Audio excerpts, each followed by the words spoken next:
What is going on, everyone? I am just one second. Okay, so the A6400 was announced today. Really talking to my GH5 users and to let you guys know if we should be scared or if we should be laughing. Let's talk about it.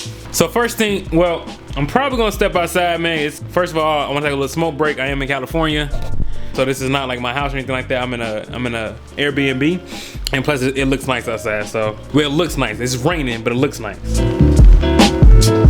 All right, y'all, so let's go ahead and talk about the A6400. Now, all right, so before we get started, for those who are new to my channel, I am a tech reviewer, right? So I review Samsung phones, Apple iPhones, Lenovo laptops, do gaming reviews, you name it. I'm primarily a tech channel, but I am dabbing into the camera world a little bit more so this year because I'm getting into a little bit more cinematography.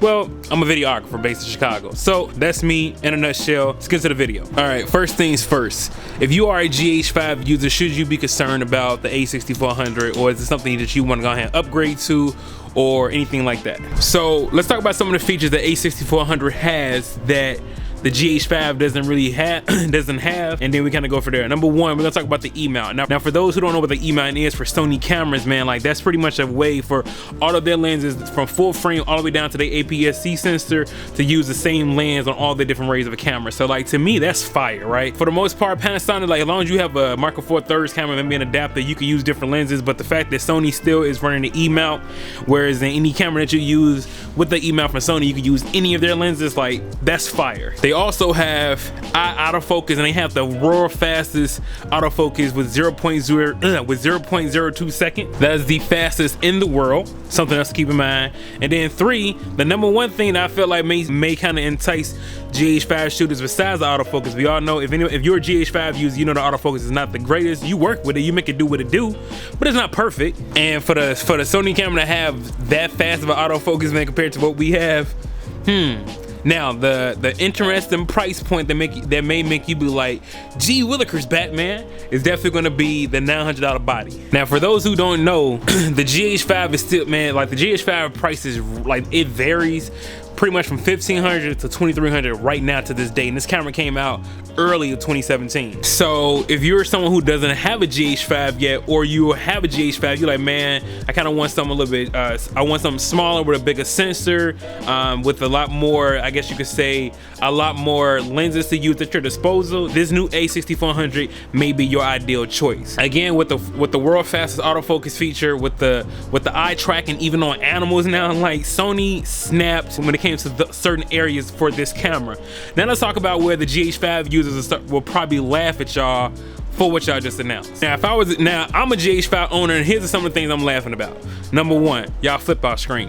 Boy, I want to know, what were y'all thinking with that flip out screen? Now if you guys are pointing this and aiming this towards a vlogger, why would you have it when they flip up the screen? If they're using an external mic, something like a Deity mic, shout out to Deity, if they flip the screen up, they can't see themselves anymore. So now they gotta get a different bracket just to mount their mic, just so they can use the flippy screen that came on your camera. Now I don't know about y'all, but that defeats the purpose of having a flip out screen in the first place. Now y'all already know, man, like the GH5 user, we got that full articulated screen, baby. We gonna have pop that joint onto the side, look at it right now, make sure our mic is working, making sure we in focus, looking good. We can do that. Now the A6400 users, they probably can do that. They just have to sacrifice good audio for, or spend more money on a camera that is paid $900 for. So now that's upping the price a little bit depending on what you need for your professional use. Next, now all that autofocusing and the ISO and the 4K crispiness, now this is still up in the air, but I still don't see anything about 4K 60. Just keep that in mind. We have that. With all the bells and whistles that the A6400 is going to have, guys still using those same old petty batteries in the A6000 series in the first place. Now from every A6500, 6300 users that I know, they all say the same things. You can go check my man's out today T video, he said the same thing. Those batteries are trash. Now if you are a GH5 user, you guys know, like I know, the GH5 actually has great battery life. Like I can definitely get through a full day just going outside doing a couple of videos for myself or some photos without no issue. Like no issue at all. My GH5 battery is fire. Now this is really, I mean, just like this video is based on my opinion, but this is really just an opinionated thing here.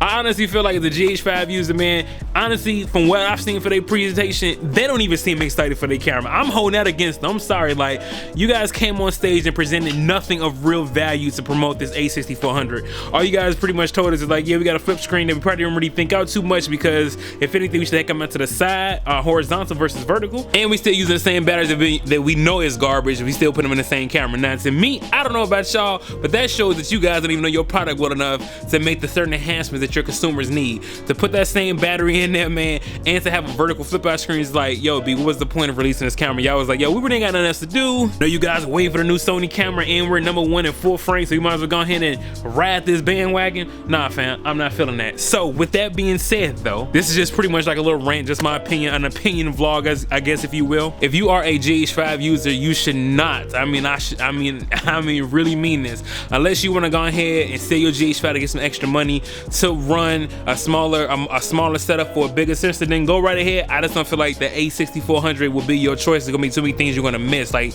I understand that the GH5 is really used for way more of a professional use, for a lot more of a professional use versus something like the A6400, which is probably just toted towards just your everyday vlogger. I still feel the need to just kind of like let you guys know my opinion of someone who actually uses the GH5 for professional and as regular consumer work. You know what I mean? So to me, the A6400, at least from their presentation, other than autofocus capability and the price point, you can miss me with that one, Sony. Other than that, man, I hope you guys enjoy. If you guys are interested in any tech reviews, anything like that, man, game reviews, go ahead and check out my channel even further. I'll make sure I link some down, link some of my favorite videos in the description below.